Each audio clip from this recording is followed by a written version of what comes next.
And now it's time for the Single Store session at the AI Deployment Summit, where we'll learn and see how to optimize your existing enterprise data for exciting new gen AI projects. And our speaker this morning is Akmal Chandri, Senior Technical Evangelist at Single Store. Akmal, welcome. Thank you very much, Vance. Great to be here.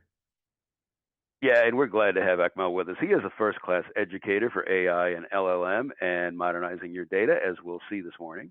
He has 25 years experience in enterprise IT with a focus on database and cloud, and he's also a veteran of Databricks and Heavy.ai.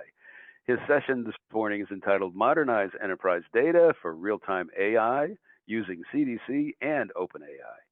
You know, we know many enterprises, including many of you here this morning with us, are rushing hard to bring AI to your enterprise environments. And certainly you want to use your own private data and existing legacy assets. So the session this morning, Akmal is going to show us how to optimize our use of OpenAI, large language models, and even GPT against your existing data. Many of the exciting projects, of course, include real-time analytics, recommendations engines, and other ways that AI can help your knowledge workers as well as even your customers, perhaps. And we're also going to get a demo. So what we're going to take a look at is the single store architecture of how it can bring all these components together for some really great outcomes and make it easy and quick to provision. So really great session and some really great technology on store. Just a quick note before I give it to Akmal. You can download his slides today. Just click the big red button under the view screen. We've also got some other valuable assets and even access to a free trial for you today. Just take a look at those blue links and you'll access them with only one click. And we love to have you communicate with our speakers. So to ask a question, make a comment, just type in the submit a question box under the view screen. With that, Akmal, it's your turn. Let me turn to you and tell us how to modernize our enterprise data for real-time AI. Great. Thank you very much, Vance. And thank you all for attending this session. And so since Vance has given such a wonderful introduction there, I don't think I need to say any more, but let's get started. And so essentially what I'd like to cover today is to talk a little bit about a technology called Single Store Kai. And this is something that's, I think, roughly about a year now since it was originally launched. It's just recently gone GA. So this provides compatibility with MongoDB, which is probably the most popular NoSQL database system out there on the market today. We'll also do a little bit of change data capture, although this is kind of hidden. Essentially, I've done the hard work on this for you in terms of the demo. So it's not something you need to do yourselves, but I will utilize this technology. And then we'll do some OpenAI embeddings, specifically on JSON data. Okay, so JavaScript object notation, very popular data format today. And then to show you some practical examples of both the CDC and the OpenAI and the JSON data, I'll be demoing a quick retail sales example and a recommendation system specifically around books. So think of it as a bookshop, but you can extend these examples to your own environment as well. I mean, that's the nice thing, okay? So if you've got something more specific or you have a specific vertical that you're coming from, you can easily adapt these examples for your own particular scenario. Before we go further, let's say a couple of words about Single Store DB. So I've been with the company now almost 2 years, 8 months roughly. And my background is in database technology. And so what I've seen and observed over the last sort of 10 plus years, I would say, is this development of these kind of distributed SQL database systems, of which Single Store is an example. And previously, the company was called MemSQL. The product was also called MemSQL. And so the mem was really a use in memory to keep and hold the data and to provide fast analytics, fast processing. Subsequently, as you grow in terms of scale of data, then obviously it becomes more sensible to be able to write to storage and be able to run these kind of operations, some min, max, average count. And so today, Single Store provides this unified data engine that allows you to do both transactional and analytical processing, and also has multiple data models. And if we take a look, we can see the big picture here. So at its heart, we have the universal storage, which allows storing of both types of data, the analytical and the transactional. And then around it, we have a variety of technologies. So if we have, say, Kafka, We can ingest, we can work with transformations, machine learning through Spark, for example, or we might be using Hadoop, HDFS as legacy data sources. And here, the animation, I think, is designed to show how we can read in the data in parallel from these systems into the database system. SingleStoryB runs on the three major platforms, okay, AWS, Google Cloud, Microsoft Azure, and today I will be using AWS for my demos. It can also work on-prem. Okay, you can install it in your own environment, and you could actually install it in your own cloud environment as well. So if you have like a private cloud, for example, you can do that too. There is a Docker container as well. Multi-model is one of the key identifying features of SingleStoryB. So yes, it's relational in nature, and that's where it's come from, but it can do other things as well. So it can handle geospatial, for example. It can do time series, even key value if you wish. There is the Lucene full text search engine built in as well, if you would like to use it for that. But I guess the two main things that we're going to be looking at today is the use of JSON data, for example, and also vectors. So the vector aspect is kind of hidden.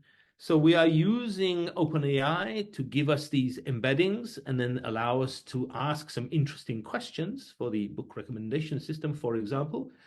And the important thing is that vector support has been in SingleStoryB since 2017. So it's not something we just added recently, but recently we have enhanced that support. So there's all sorts of great things that have been added to improve that capability.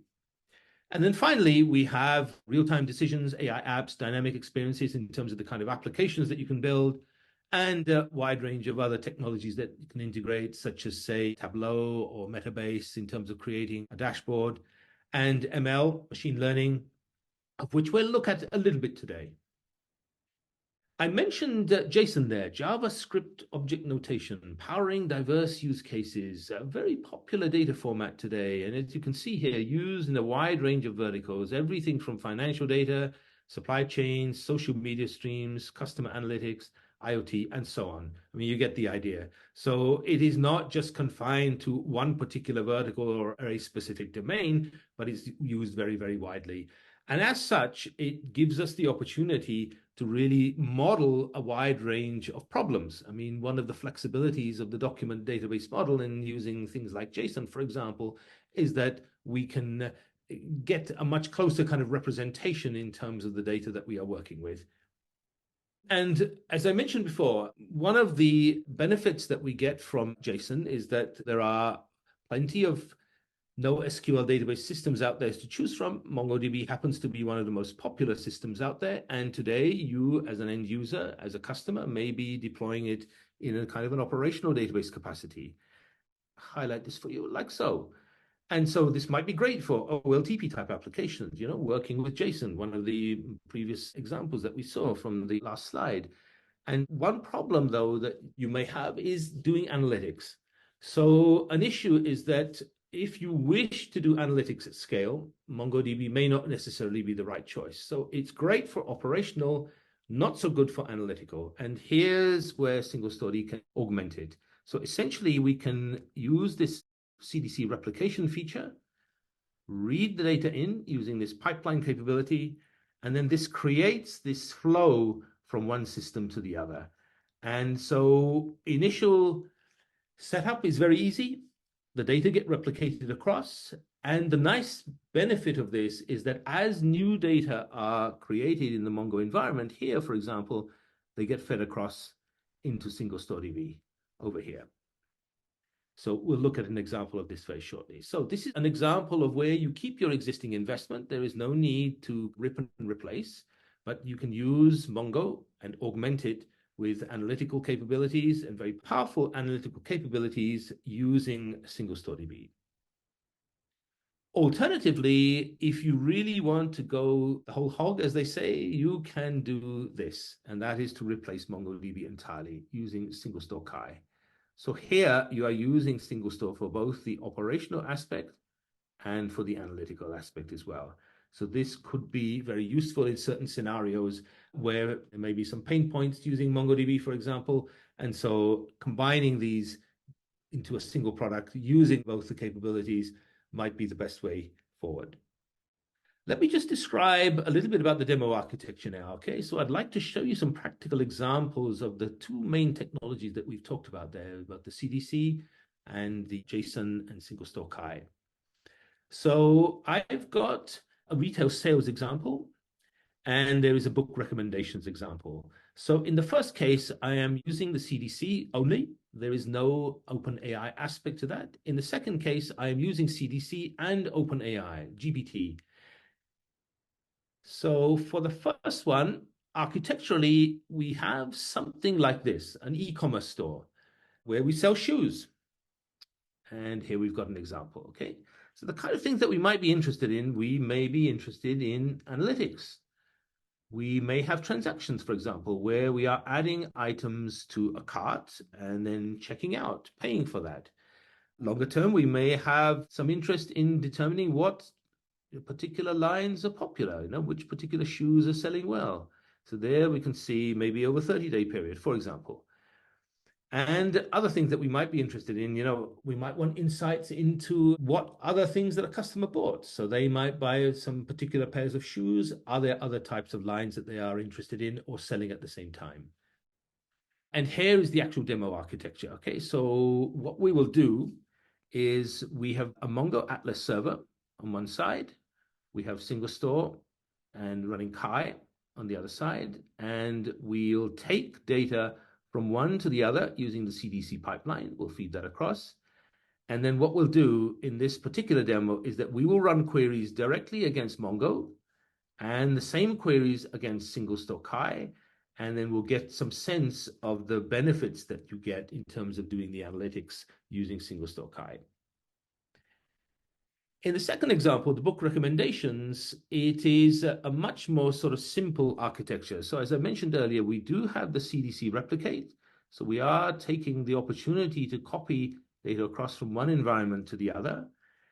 However, the scenario here in terms of the architecture, a little bit more complicated because there's a bit more work to do. So essentially, we are taking that JSON data that we have, and then we are loading that in. And then as we are loading that in, using the CDC pipeline, we are creating these embeddings using OpenAI. So we are calling OpenAI to do that, and we are storing these embeddings in single store. And then subsequently, we'd like to ask some questions, what particular books are popular, for example, or which particular books you may be interested in, say science fiction, for example, or history or horror. And we can do that using a simple front end to provide that. And again, it will need to be able to translate that particular query, English sentence, into an appropriate representation. So we will be calling OpenAI again. And then finally, we're able to get a response back. Now, initially, I have an example that will demonstrate this, and then it dumps out raw JSON. Think of it a bit like a sort of a brain dump, if you like. So yes, it's useful to a point, but subsequently, I'll show you an actual example of a nice front end that I built that allows you to type in the queries in English on the left-hand side, for example, and to be able to get recommendations back on the right-hand side, formatted in a nice kind of rows and columns format. Let's now switch to the demos. Okay, so here I have the first demo, and I've run this already, okay, just to save time. And I'll walk through this and show you some of the capabilities. So we've seen this little diagram a little bit earlier, just to show you the flow, if you like, that we have these two environments running, and we have taken the opportunity to use the CDC pipeline to copy from one to the other. And then we're going to run queries against both of these systems. And so the main things that we are going to look at here, highlighted just here, there we go. So we'll take a look at things like document counts, for example, product quantity sold, average customer satisfaction, average satisfaction per product, number of transactions by location and membership, and top 10 product sales. So just some examples. As you can see, a mixture of both analytics and transactional kind of data. And so much of the code here, I said before, it's already been pre-run just to save time. So just installing some standard libraries here within this Python environment and connecting to both systems. So here is the connection to the Atlas environment, for example, for Mongo. And then just below, we do the same here for single store Kai. And then this step is actually unnecessary because the CDC pipeline is already taking care of that for us. Okay, so like I said, I've done the hard work there for you, although it's actually just like 8 or 9 lines of code in the SQL environment, and that's already done. Now, we don't have a huge amount of data, so what we have is approximately 150,000 documents that we are dealing with. And then we've got this kind of scenarios. Again, you've seen this graphic previously, a mixture of both analytics and transactional sort of queries. And so let's take a look at each of these. So recall earlier, we talked about which specific ones we're going to look at. So the first one here is document counts. And we do run these several times, okay, just to be fair and make sure that the numbers are not just kind of one-off. Data might be cached, for example, but we are taking the opportunity to be a little bit fair to both environments here. So here you can see in terms of the overall performance here for this particular query, single store here, done quite well, almost flat there, as you can see. And if we're looking on the scale, I mean, it's right down there, close to 0. Mongo, a little bit more spiky there, as you can see, in terms of the overall performance. But as you can see in this scenario, we did very well. Product quantity sold, let's take a look at this one. Again, we run these queries several times and take an average. And for this particular one, again, we can see that single store did very well. Very low, sort of almost flat there. MongoDB, a bit more spiky there, but again, performance is quite a bit faster. Average customer satisfaction, same sort of thing there. And let's take a look at the output. This one took, I think, a little bit longer to run, around about 18 seconds or so. A bit closer in terms of the output, you can see, but again, you can see that single store provides very good performance overall. Okay, somewhat better than Mongo. There we go. Although the difference between them, if we look at this, somewhat less here. We can see the gap is a little bit less there. But overall, good results there. Average satisfaction per product. Let's take a look at the output here. Again, we can see that single store has done really well here. Slightly higher in terms of where it started off, but again, you can see very close to 0 along this entire kind of line there. And Mongo, again, similar sort of behavior. So it doesn't do so well initially, but the numbers come down over time, sort of heading in this direction a little bit. Good results there from single store. Number of transactions by location and membership. So here, again, a little bit closer, but you can see single store's sort of performance, again, very flat there overall across the entire query range there. And then finally, top 10 product sales. You can see here. Here you can see the results of Mongo, a little bit more sort of unpredictable. So it starts off quite high, does a bit better here in the middle, and then a bit of a peak here. But again, you can see the performance of single store much better here overall.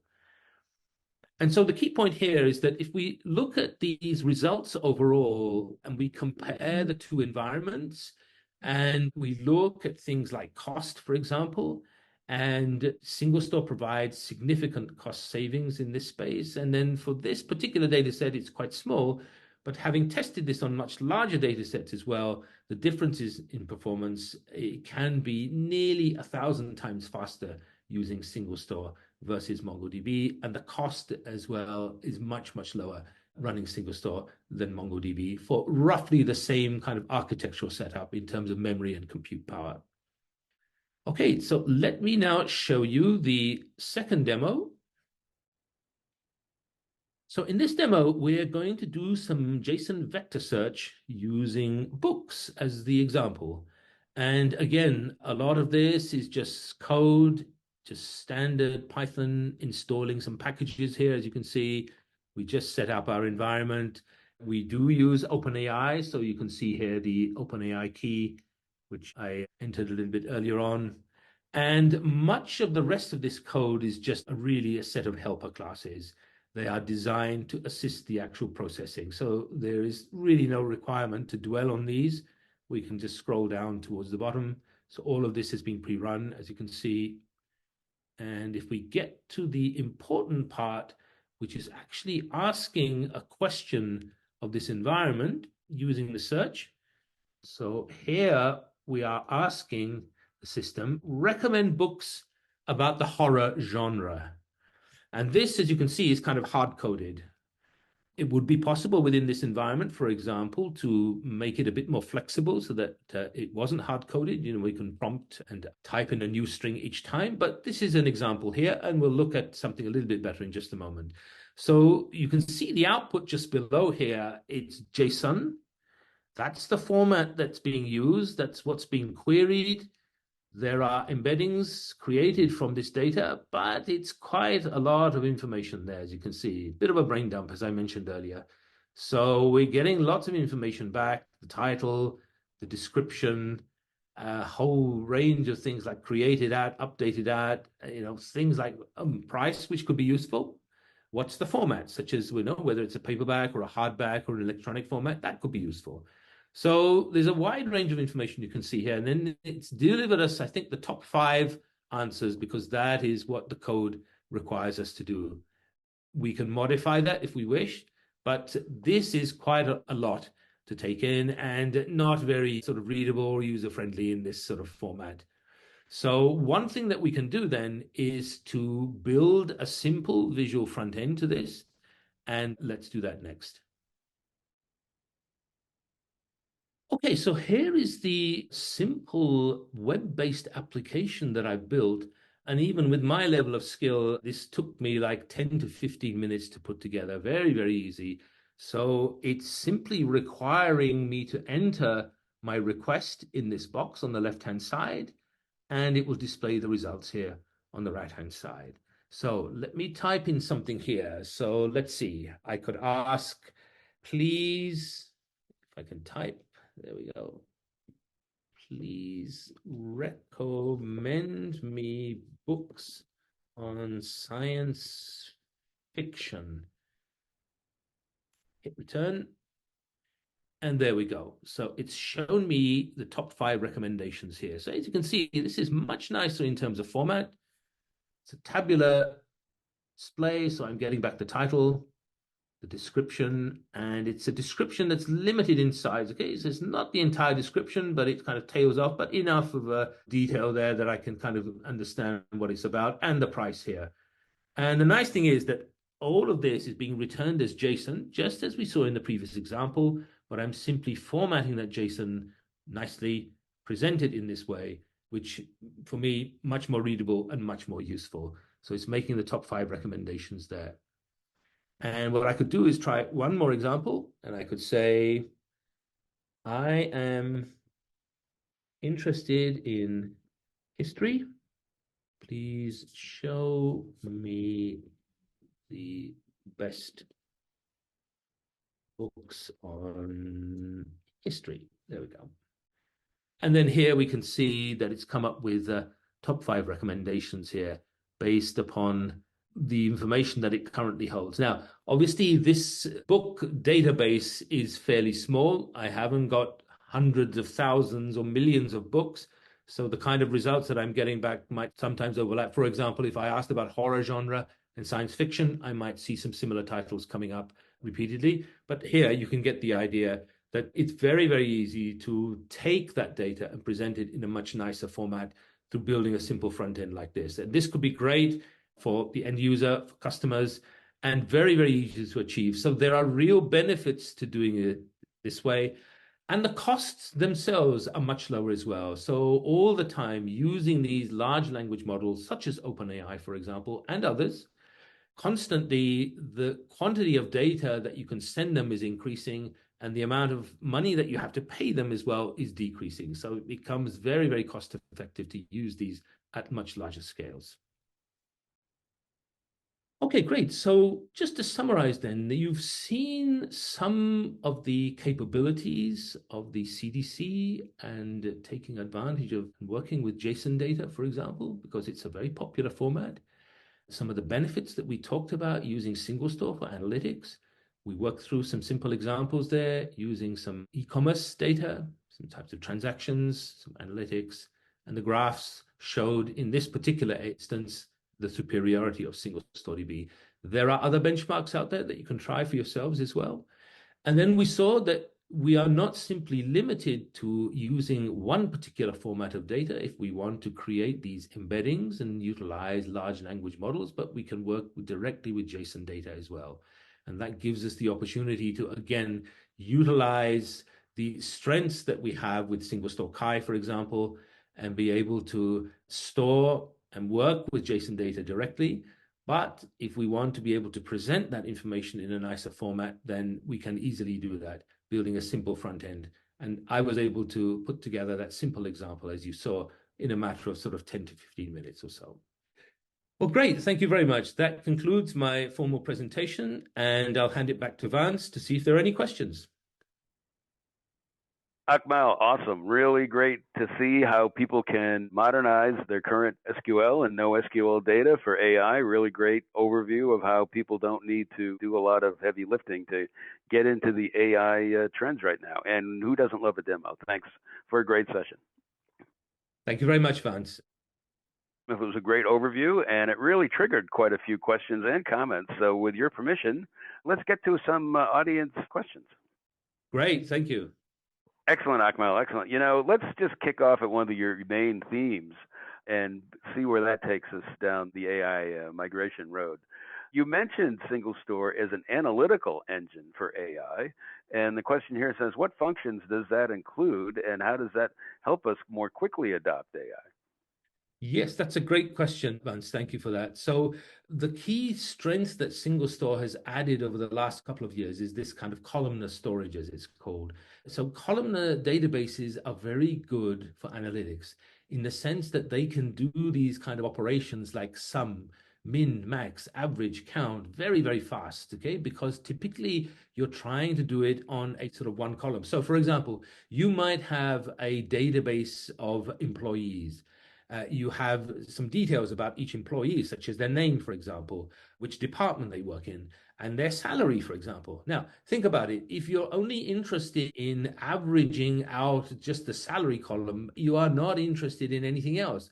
And so using this columnar format, you can do this kind of average operation very, very fast on that. And this is one of the things that single store provides, this kind of columnar storage to be able to handle analytics at scale. So that coupled with the transactional capabilities that it's already provided ever since the product was founded, this gives you this kind of great ability to do these operations, both transactional and the analytical, and do them at scale. And then you can combine them as well. Awesome, Akmal. Let's go to your example of working with MongoDB. The question here says that sounds like a great use case for us. How do we set up and provision that flow? And how much of this does single store automate? Yes, that's a great question, Vance, simply because I know that whenever new technology is introduced, people sometimes they get a little bit nervous and they're not quite sure how to use it. But single store makes this very, very easy. So essentially, what I had as part of my demos is that I had an account with MongoDB Atlas, and I've got an account with single store. And then within the single store environment, literally it's about 8 lines of code, I think, might be a bit more, because I think it depends on word wrap. So I tend to spread things out, but it's just specifying what is the source of the pipeline that we have, and then simply point it to the MongoDB environment. And then we need to provide our credentials, such as the username and the password that we use for MongoDB. And then we just create that pipeline.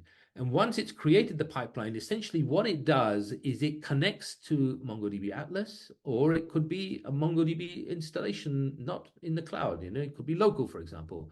And then from there, we're able to just extract the details. What is the particular collection in the database that we're interested in, or collections? we can then map that across into single store DB. It will create the equivalent collections in single store DB. And then we just tell single store, start this pipeline, and it will automatically then connect, propagate the data across. And it's a live feed. So it's not just a one-shot, one-time operation. That pipeline exists until you stop it and interrupt it. And so if new data arrive on the MongoDB side, they get propagated automatically to single store. So essentially, to sum up, it's super easy to set up. Little bit of SQL knowledge is required. And of course, you need to have some details about the Mongo environment, such as the details of the servers and some credentials, user ID and password. But if you have that information, set it up in sort of 8 or 9 lines of code on the single store side. Wow, that's awesome. So just to clarify on that, Akmal, because that did sound very powerful. The manual work is really not coding or integration. It's really simply just a configuration.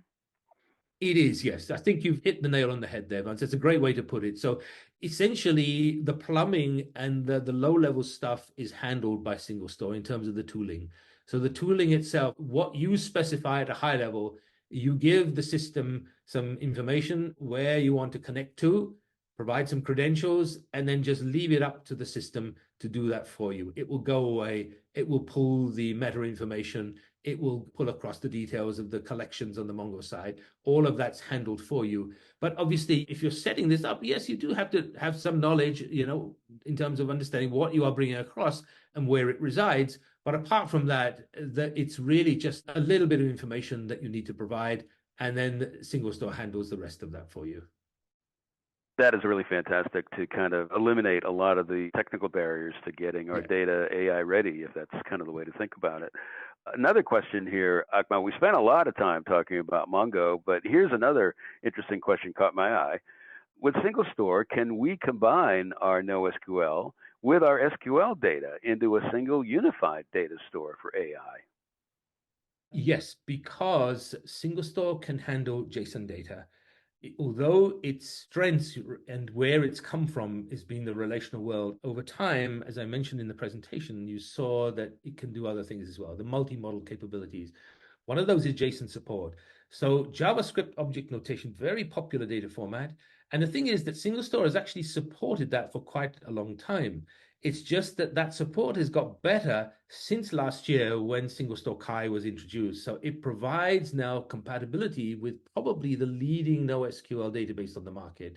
So if you wish, we saw this in the slides, that you can use it in 2 formats, augmentation or replacement. So you can go to the point now where you can replace a NoSQL database system entirely if you wish, and have that data stored in single store. And then you can work with that JSON data if you wish. Again, there are ways to access that through SQL, or as you saw in the demo there, you don't need to know any SQL. You can simply do it through building a visual front end, which is very, very easy to do. My example was purely for retrieval, but we could extend that, for example, to be able to update information, to add new information as well, all using a visual browser or a visual front end. Very, very simple to do. Wow, fantastic, fantastic. I see time is running short, but let's tackle one other issue that is kind of the elephant in the room, maybe, Akmal, the idea of prepping the data itself. The question reads, to prep data for AI, I've heard users need a vector database or vectorize their data and add embeddings. How does single store support these requirements? Yes, so single store has had vector support since 2017. It was actually a financial customer, I think, that originally requested it. So we've had that capability for some time. So we're able to store these embeddings directly in the database system, and then we can use these set of kind of vector functions that we've provided for a while to be able to access that data as well. Now, just within the last day or two, we've had a major announcement. So the vector capabilities have been extended significantly. There's a lot of cool stuff in terms of indexing, this thing called approximate nearest neighbor, which is a great way if you have huge quantities of data that you want to store. ANN is the way to go, because what it does, it gives you the ability to index the data, these vectors, these embeddings, but then get an approximate answer back. So essentially, you're kind of sacrificing accuracy for performance. But the thing is, that performance might be the difference between making one business decision and not making a business decision. In the world we live in, it is very important to stay on top of your game, to know what your competitors are doing, what the market is doing, and to make these decisions quickly. And therefore, in those kind of scenarios, getting answers back fast could be very, very important. So essentially, you don't need a pure vector database. Single store can act as a vector database as well. And remember, what is a vector? It's just an array. Okay, so it's just a series of numbers. That's all it is. And we can store these arrays very easily in JSON documents. And so if these have already been generated on the MongoDB side, essentially that's no problem for the CDC pipeline, because if it's in a JSON format, it will be read straight across into single store DB. So we will have those vectors as they were in the Mongo environment. And then we can just utilize those because, as I said before, what is a vector? It's just an array. And with these numbers kind of which represent some information that we have, we can then take the opportunity in the, for example, the book recommendation. In that particular case, I wasn't reading across vectors from Mongo. I mean, it was just pure JSON data based on books. And once that had passed through the CDC pipeline into my single store Kai environment, I generated the vectors on that side. So it was kind of post CDC, if you like, if I can put it that way. But equally, if the vectors were generated on the Mongo side, that's absolutely fine too. We can read those in, they will be stored as is, and then we can utilize those and make use of those directly as part of our calls to the large language model. You know, Akmal, this has been a great session. As we wrap, I just have one other main topic to talk about, and that is the idea of where data can live. We get this question often, especially with cloud-based solutions. And the question or comment here says, some of our policies don't allow us to place data in the cloud. Can we run single store on premises with our private data for AI? And do you have customers that do the same? Absolutely, Vance, we do. And so one of the options that I mentioned earlier in my presentation was that it can run on-prem. And you do so internally within your own environment, bare metal, for example, or you could create your own internal cloud environment if you want. That's a great way to do it. What I would say, though, yes, I understand the kind of concerns that people have, but remember that you can create these private clouds as well. And there are cloud environments now which are certified to various government levels as well in terms of security and even up to military sort of standards. So I think those concerns are less now. But yes, you can do the installation of single store internally as well. It can run on-prem. Wonderful, wonderful. Akmal, this has been a terrific session, terrific Q&A. We've learned a lot. Now, perhaps you can help our attendees on-ramp a little bit and learn more about single store. What would you recommend as a next step? Oh, absolutely. Thank you, Vance. So we run webinars very regularly, all the time, that cover sort of key technologies, not just around single store as well, but some of the other technologies that we work with. And we spend a lot of time doing that as well, such as Gen AI, for example. And so we offer free online training courses as well, that anyone can sign up for these. And the other thing is, just sign up. And we now offer a free tier as well in terms of the cloud. And that's kind of free. There are some limitations, obviously, in terms of size and number of tables and so on that you can create. But it's a great way to get started because you'll get some hands-on experience. You can try the product out for yourself. It's all cloud-based. It lives in the cloud, nothing to install locally. Just use your browser and you're really up and running very, very quickly. That is excellent. Superb, great options, and we love all the great in-depth learnings and follow-on data that you provided with us. By the way, to the attendees, Akmal and the team have assembled a really great selection of going forward assets. They're right here in the breakout room, right under Akmal's video screen. And want to thank Akmal very much for joining us, Senior Technical Evangelist at Single Store. A great session and a great Q&A portion. Thank you very much, Vance, and thank you to everyone for attending, and have a great conference, everyone. Thank you.